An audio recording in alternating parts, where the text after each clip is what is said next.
Syederelun dampak banjir yang menggenangi wilayah Singkil Ibu Kota Kabupaten Aceh Singkil menyebabkan jembatan ujung jebol pada Senin 27 November 2023. Titik jebol berada di bagian abutmen jembatan. Lebih dari separuh badan jalan di abutmen jembatan jebol, hingga menyebabkan kendaraan harus bergantian ketika melintas. Di lokasi telah terpasang papan untuk titian kendaraan melintas agar abutmen jembatan tak bertambah lebar. Lubang yang menganga mulai ditutup menggunakan pasir yang dimasukkan ke dalam goni.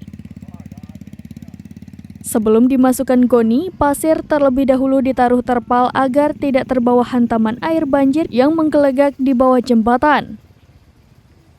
Di lokasi ini juga telah dipasang penanda agar kendaraan yang melintas berhati-hati. Jembatan tersebut merupakan akses penghubung Singkil Kuala Baru dan sebaliknya.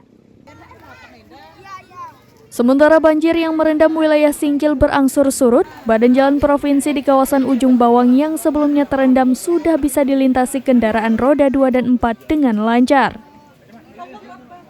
Sedangkan pemukiman penduduk dan jalan antar desa masih terendam. Hanya saja ketinggiannya yang jauh berkurang.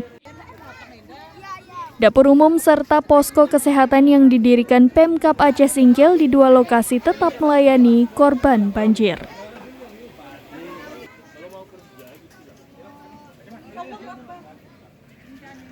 Download Tribun X sekarang, menghadirkan lokal menjadi Indonesia.